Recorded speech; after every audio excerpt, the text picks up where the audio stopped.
नमस्ते, सादर अभिनंदन, जय श्री राम। पीएनएस के यूट्यूब चैनल पर आपका स्वागत है। आई जस्ट होप कि आपकी प्रिपरेशन अच्छी चल रही होगी। इसके पहले आपने इस चैनल पर देखा होगा कि हिंदी की क्लासेस के साथ साथ रिसेंटली हाई स्कूल बोर्ड के लिए हिंदी की MCQS क्वेश्चन की सीरीज़ चल रही हैं, ठीक है। तो इसी के साथ साथ अब आपका एक और सब्जेक्ट यानी कि SST के भी MCQS लाया गया है, ठीक है।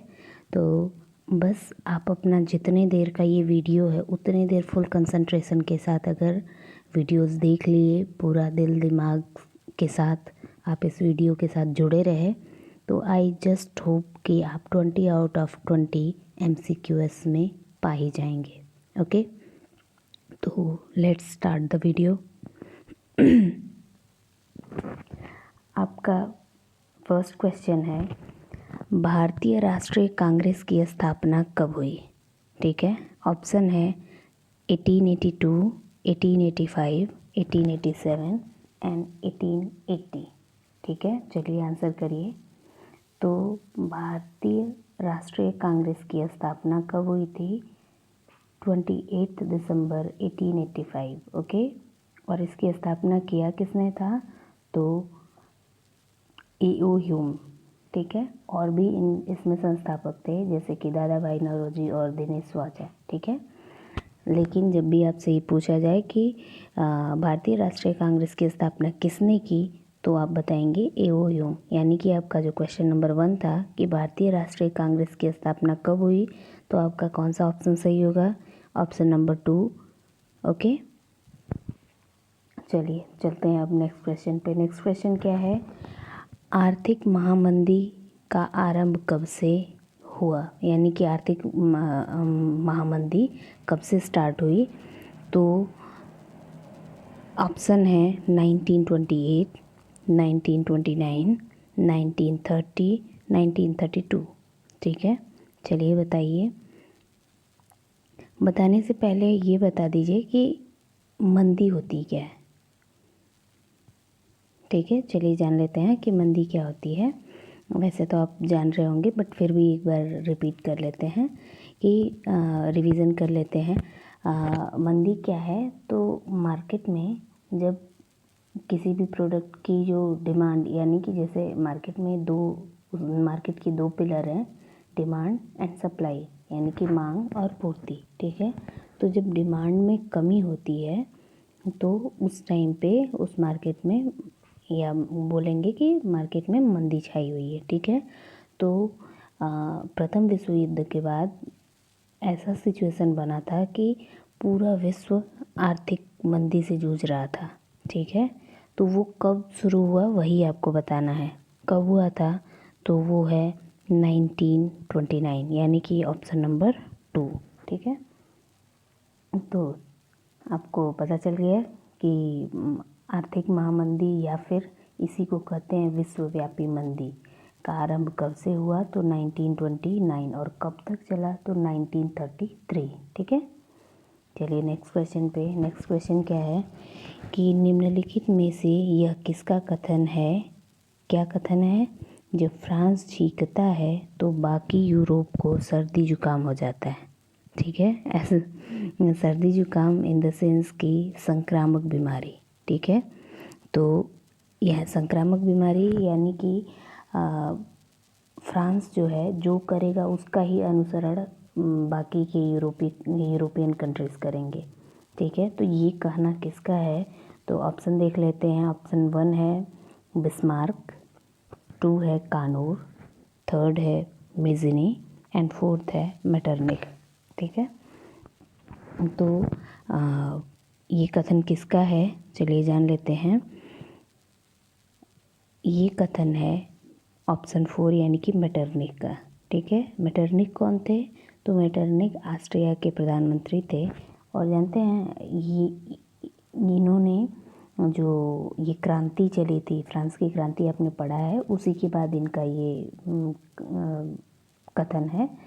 ये वो क्रांति को संक्रामक बीमारी की तरह बोलते थे, कि आप देखेंगे सबसे पहले फ्रांस में एक क्रांति की शुरुआत हुई, धीरे धीरे करके यूरोप के अदर कंट्रीज़ में भी ये शुरू हो गई। तो इसीलिए इन्होंने कहा कि जब भी फ्रांस सीखता है तो बाकी यूरोप को सर्दी जुकाम हो जाता है। ठीक है, यानी कि जो चीज़ फ्रांस में हुआ वही चीज़ अदर यूरोपियन कंट्री में भी स्टार्ट हो गई, यानी कि इसका कौन सा ऑप्शन सही है, तो ऑप्शन नंबर 4 मैटरनिटी।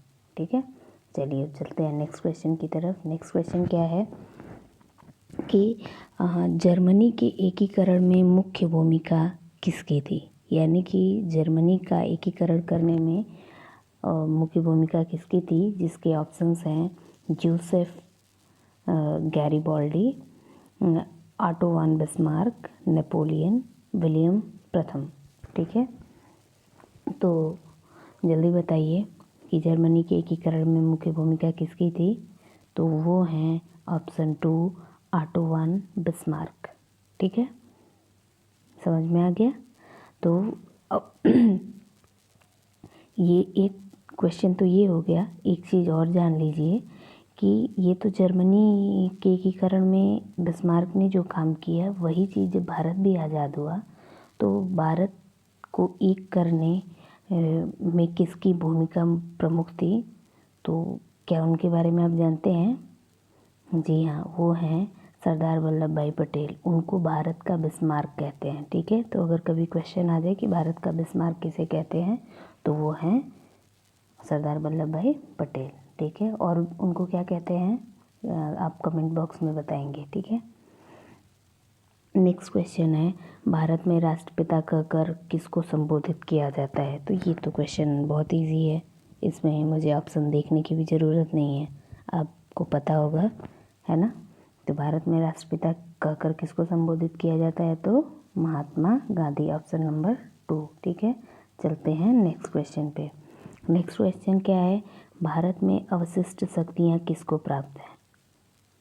ठीक है, ऑप्शन है राज्य, संघ, राज्य और संघ दोनों, यानी कि ऑप्शन 1 और 2 दोनों, सॉरी इसमें ख और ख हो गया है, और 4 है, इनमें से कोई नहीं।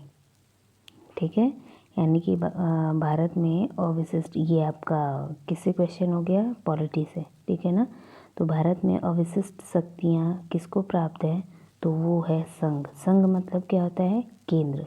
ठीक है ना, तो जो स्पेशल पावर है वो किसको प्राप्त है, वो संघ को है। ठीक है, नेक्स्ट क्वेश्चन है निम्नलिखित में से कौन सा संघ सूची का विषय है। ठीक है ना, संघ सूची का विषय मतलब कि कौन सा ऐसा इसमें डिपार्टमेंट है, कौन सा ऐसा सब्जेक्ट है जो जिसके बारे में निर्णय लेने का अधिकार सिर्फ संघ यानी कि केंद्र के पास होता है। तो व्यापार, कृषि, शिक्षा, रक्षा, बताइए कौन सा ऑप्शन सही है, तो रक्षा।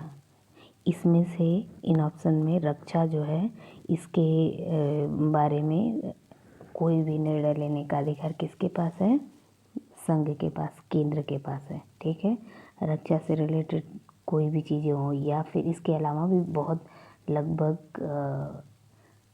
61 ऐसे टॉपिक्स हैं जिसके बारे में 61 ऐसे विषय हैं, 61 या फिर 63 जिसके बारे में निर्णय केवल केंद्र करता है। ठीक है, तो इन टॉपिक्स में जैसे कि रेलवे हो गया, रेलवे के बारे में भी ये रेलवे भी संघ सूची का विषय है, यानी कि उसके बारे में कोई भी निर्णय लेना होगा तो वो राज्य नहीं केंद्र लेगा। ठीक है, तो चलते हैं नेक्स्ट क्वेश्चन की तरफ। नेक्स्ट क्वेश्चन है भारतीय संघ में कितने राज्य हैं, तो ये तो बहुत इजी है। भारतीय संघ में अभी 3-4 सालों में, 5 सालों में थोड़ी मोड़ी चेंजिंग हुई है, बट फिर भी आपको पता होगा भारतीय संघ में कितने राज्य, यानी भारत में कुल कितने राज्य हैं, तो ऑप्शन है 29, 26, 27, 28। तो आपका ऑप्शन है 4, 28। ठीक है, कुछ दिन पहले तक 29 था लेकिन फिर 28 हो गया, क्योंकि अब हमारे जो केंद्र शासित प्रदेश हैं उनकी संख्या बढ़ गई है, जो पहले 7 थी अब वो हो गया है 8। ठीक है, केंद्र शासित प्रदेश कितने हैं, 8। सॉरी 8 हैं या 9 हैं, आप मुझे क्लियर करके बताइएगा, ठीक है। तो चलते हैं नेक्स्ट। यदि हम लैंगिक भेदभाव की बात करते हैं तो उसका अर्थ होता है, यानी कि जब हम सोसाइटी की बात करते हैं कि यहाँ पे लैंगिक भेदभाव है तो उसमें हमारा अर्थ क्या होता है कि समाज में ईस्वी नहीं स्त्री, समाज में स्त्री एवं पुरुष की असमान भूमिका, या स्त्री एवं पुरुष के मध्य जैविक भिन्नता, या बालक एवं बालिकाओं की संख्या में असमानता, या इनमें से कोई नहीं, उपर्युक्त में से कोई नहीं, ठीक है। तो बताइए कि लैंगिक भेदभाव का संबंध किससे है, यानी कि जब हम लैंगिक भेदभाव की बात करते हैं तो उसका अर्थ हमारा क्या होता है। तो उसका अर्थ होता है समाज में स्त्री एवं पुरुष की असमान भूमिका, ठीक है। ये नहीं होता कि स्त्री एवं पुरुष के मध्य जैविक भिन्नता क्या है, ये तो नेचर ने बना के भेजा है, इसके बारे में हम बात नहीं करते। ये जो जैविक भिन्नता है इससे लैंगिक भेदभाव का कोई मतलब नहीं है, ठीक है। बालक एवं बालिकाओं की संख्या में असमानता, इसका भी कोई मतलब नहीं है लैंगिक भेदभाव से, ठीक है।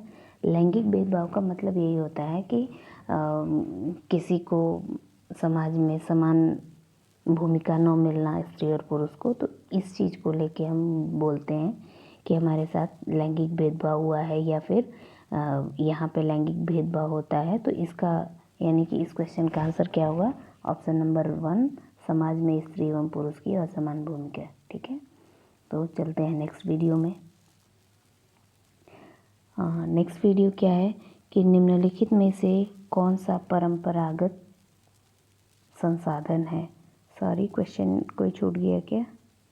ओके चलते हैं, देखते हैं। 9th के बाद 11th आ गया, चलिए देखते हैं कुछ होगा, अगर बाद में होगा तो उसको देख लेंगे 10th क्या है, ठीक है।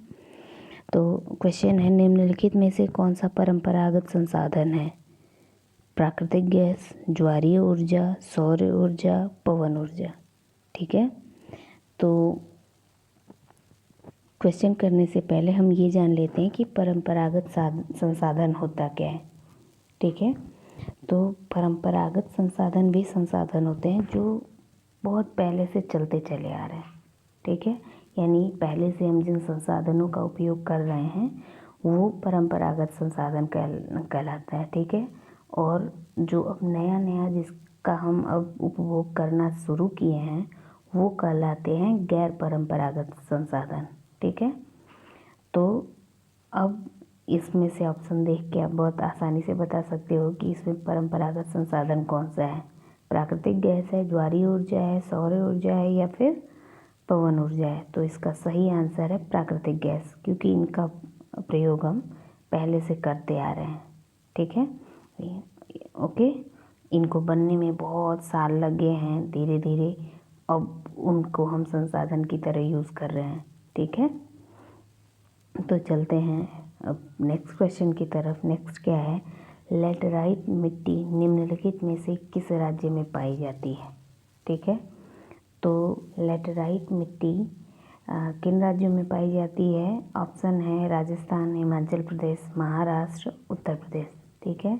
तो पहले ये जान लेते हैं कि लेटराइट मिट्टी भारत के किन किन राज्यों में पाई जाती है, ठीक है।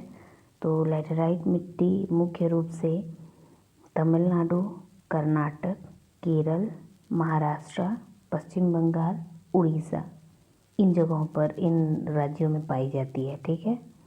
तो इनमें से कोई राज्य दिख रहा है, हाँ, ऑप्शन नंबर 3 महाराष्ट्र, ठीक है।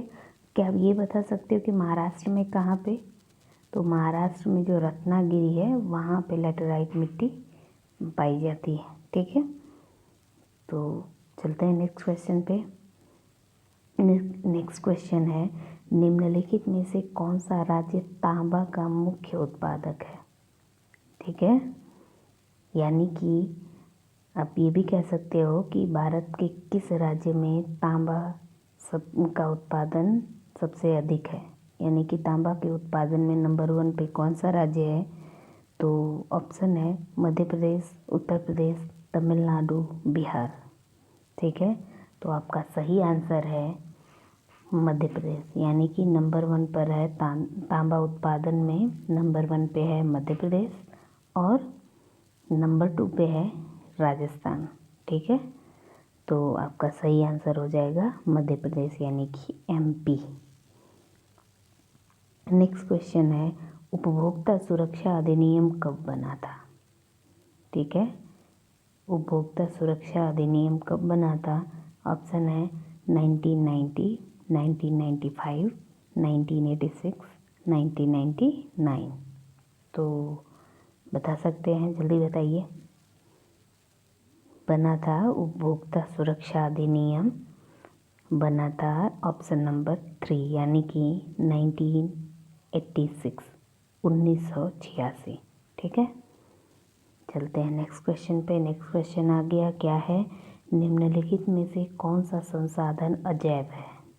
ठीक है, अब जैव साधन अजैव साधन क्या होता है? यानी कि वो संसाधन जिसमें जो जीव जिसमें होते हैं, ठीक है ना, वो संसाधन जैव संसाधन है, और जिसमें जान नहीं है, जीवन नहीं है, वो है अजैव संसाधन। ठीक है, तो पशुधन में जीवन है, डेफिनेटली। पशुधन मतलब आपका जितने भी एनिमल्स वगैरह हैं, ठीक है, तो वो पशुधन में डेफिनेटली जीव है, तो ये तो है नहीं। उसके बाद है प्राकृतिक वनस्पति, इसमें भी होता है। ठीक है, ये भी जैव संसाधन है। चट्टाने, ये आपका जैव संसाधन नहीं है, यानी कि ये अजैव संसाधन है। मत्स्य यानी कि मछलियाँ, वो भी आपका जैव संसाधन है। तो इसमें आपका हो गया ऑप्शन नंबर 3 यानी कि चट्टाने। चट्टाने क्या है? अजैव संसाधन। अब नेक्स्ट क्वेश्चन है, निम्नलिखित में से किस राज्य में अधिकतम साक्षरता दर पाई जाती है? तो जल्दी बताइए, ये तो बहुत इजी है। बिहार, पश्चिम बंगाल, केरल, मध्य प्रदेश। तो किस राज्य में अधिकतम साक्षरता दर पाई जाती है? तो ऑप्शन नंबर 3 क्या है? केरल। नेक्स्ट है, निम्नलिखित में से कौन सा व्यक्ति अर्थव्यवस्था के प्राथमिक क्षेत्र से संबंधित है? इसमें एक ऑप्शन गायब है, आप डाल लीजिए ऑप्शन नंबर 4 व्यापारी। ठीक है, तो ऑप्शन 1 हो गया मछुआरा, 2 हो गया शिक्षक, 3 हो गया डाकिया और 4th हो गया व्यापारी। तो बताइए कि कौन सा व्यक्ति अर्थव्यवस्था के प्राथमिक क्षेत्र से संबंधित है?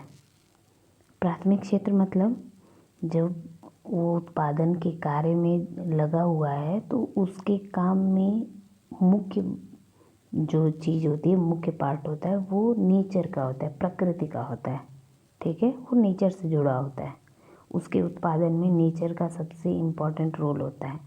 तो उस क्षेत्र में जो लोग काम करते हैं वो कहलाता है प्राथमिक क्षेत्र। ठीक है, तो हमारा लास्ट ऑप्शन क्या बताई थी? व्यापारी। ठीक है, तो व्यापारी क्या ये प्राथमिक क्षेत्र से जुड़ा है? नहीं, ये प्राथमिक क्षेत्र का नहीं, उससे जुड़ा तो है बट वो प्राथमिक क्षेत्र का नहीं माना जाएगा। ठीक है, डाकिया ये भी प्राथमिक नहीं, ये तृतीय क्षेत्र का है। शिक्षक भी प्राथमिक क्षेत्र का नहीं है।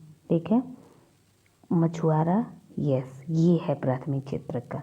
ठीक है, मछुआरा किस क्षेत्र से संबंधित है? प्राथमिक। क्यों? क्योंकि ये इसके उत्पादन में मशीन का यूज़ मिनिमम होता है। ठीक है, ये भी एक आपको सिंपल सा ट्रिक है कि अगर किसी भी चीज़ के उत्पादन में मशीन की मुख्य भूमिका हो गई तो तुरंत वो प्राथमिक क्षेत्र से हट जाएगा। ठीक है, तो चलिए नेक्स्ट क्वेश्चन देखते हैं, यानी कि इसका आंसर क्या हो गया? मछुआरा। ओके, यानी कुम्हार हो गया, किसान हो गया, ये सब किस क्षेत्र से आएंगे? प्राथमिक क्षेत्र से। ठीक है, चलिए चलते हैं नेक्स्ट। 18 सुरक्षा का अधिकार अधिनियम कब लागू हुआ? ठीक है, तो सुरक्षा का अधिकार अधिनियम किस सन में लागू किया गया? तो ऑप्शन है 2005, 2010, 1999 2001, जल्दी बताइए। तो सुरक्षा का अधिकार अधिनियम कब लागू हुआ? तो है आंसर आपका ऑप्शन नंबर 1 2005, यानी राइट टू इंफॉर्मेशन एक्ट कब बना? तो 2005, यानी कि ऑप्शन नंबर 1। ठीक है, समझ में आ गया। चलते हैं नेक्स्ट क्वेश्चन, यानी कि 19। उपभोक्ता को न्याय के लिए कहाँ जाना चाहिए? उपभोक्ता यानी कि कंज्यूमर को न्याय पाने के लिए कहाँ जाना चाहिए? पुलिस स्टेशन, उपयुक्त उपभोक्ता केंद्र, सिविल न्यायालय, जिलाधिकारी, जिला मजिस्ट्रेट। ठीक है, तो ये भी बहुत इजी है। कहाँ जाना चाहिए? उपयुक्त उपभोक्ता केंद्र में। ठीक है, चलिए चलते हैं नेक्स्ट क्वेश्चन की तरफ। निम्नलिखित में से कौन सा व्यक्ति असंगठित क्षेत्र के अंतर्गत आता है? अब संगठित, देखिए संगठन के बेस पे दो तरह के क्षेत्रक होते हैं, एक असंगठित क्षेत्रक और दूसरा होता है संगठित क्षेत्रक। ठीक है, संगठित क्षेत्रक में जो लोग काम करते हैं वो लोग एक यूनियन बना के रहते हैं। जैसे अब बड़ी बड़ी फैक्ट्रीज़ में मजदूर यूनियन और ये सारी यूनियन देखेंगे। ठीक है, टीचर्स हैं तो उनका भी यूनियन, फिर बैंक अधिकारी हैं उनका यूनियन, आप देखेंगे जो स्वर्णकार हैं उनका यूनियन। ऐसे करके जो लोग भी काम करते हैं, सब जो लोग एक संगठन बना के संगठित होकर अपना काम करते हैं। ठीक है, अपनी कोई भी परेशानी आई तो आके वहाँ पे शेयर करेंगे, फिर उनकी उसके लिए लोग आवाज़ उठाते हैं, तो ये हो गया संगठित क्षेत्र। ठीक है, तो और दूसरा है असंगठित क्षेत्र, यानी कि वो यहाँ पे कोई संगठन नहीं होता, सब लोग अपने अपना काम कर रहे हैं। ठीक है, कोई प्रॉब्लम आई उनको खुद निपटना है, कोई किसी से वो कह नहीं सकते, अपनी प्रॉब्लम अपनी प्रॉब्लम से खुद ही डील करेंगे, कोई दूसरा हेल्प नहीं कर सकता। ठीक है ना, तो अब आपको आई थिंक समझ में आ गया होगा कि संगठित क्षेत्र क्या है और असंगठित क्षेत्र क्या है। फिर भी अगर किसी भी टॉपिक में आपको लगे कि हमको और एक्सप्लेनेशन की ज़रूरत है तो आप कमेंट करके बताइएगा। ये जब हमारा MCQS का सेक्शन ख़त्म हो जाएगा, ये सीरीज़ ख़त्म हो जाएगी, तो आप जो जो टॉपिक बोलेंगे मैं वापस उस पर और अच्छे से एक्सप्लेन करके बता दूँगी। ठीक है, तो चलिए इसका आंसर देख लेते हैं कि निम्नलिखित में से कौन सा व्यक्ति असंगठित क्षेत्र के अंतर्गत आता है? तो ऑप्शन 1 है राजपत्रित अधिकारी, सैनिक, कृषि मजदूर, बैंक मैनेजर। तो मैंने अभी क्या बताया कि जो बड़ी जगहें होती हैं या बैंक मैनेजर हो गए, सैनिक हो गए, राजपत्रित अधिकारी, इन सब लोगों का संगठन होता है। लेकिन कृषि मजदूर या खेतीहर मजदूर, ये इन लोगों का कोई संगठन नहीं होता है। ठीक है, ये लोग काम मिला काम किए, फिर जब काम नहीं मिला तो नहीं किए। यहाँ पे संगठन की कमी पाई जाती है। ये असंगठित क्षेत्र से आते हैं। ठीक है, तो इस तरह से आज के 20 क्वेश्चन ख़त्म।